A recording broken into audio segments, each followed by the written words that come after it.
राधानगरी तालुक्यातील सर्वच गावांमध्ये गणेश भक्तांनी उत्साहात गणपती बाप्पांचं स्वागत केलं। तालुक्यातील 21 गावांमध्ये एक गाव एक गणपतीची परंपरा जपण्यात आली आहे।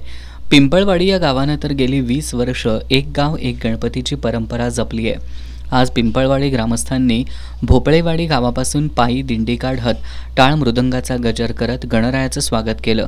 डोक्यावर पाण्याचे कलश घेऊन झिम्मा फुगडीवर फेर धरत पारंपरिक गौरी गीतं म्हणत महिला या मिरवणुकीत सहभागी झाल्या होत्या। मिरवणूक मार्गावर रांगोळीसह फुलांच्या पायघड्या घालण्यात आल्या होत्या। यावर्षी दयानंद गुंडू जाधव यांनी केदारनाथाच्या रूपातील गणेश मूर्ती अर्पण केली आहे, तर गावातील महिलांनी एकत्र येत गणेश मूर्तीला चांदीचा हार अर्पण केलाय।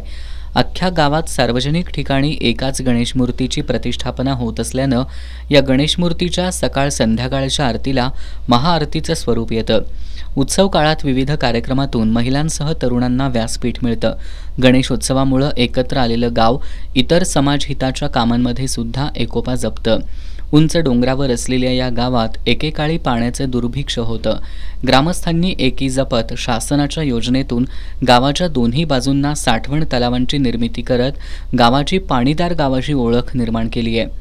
गणेशोत्सवामध्ये जपलेल्या या एकोप्यातून गावाच्या हिताची कामं मार्गी लावणाऱ्या पिंपळवाडी गावाचा आदर्श राज्यातील सर्वच गावांनी घेतला तर गणेशोत्सवाचा खरा हेतू साध्य होईल आणि गावागावांमधले अनेक सार्वजनिक प्रश्न मार्गी लागतील यात शंका नाही।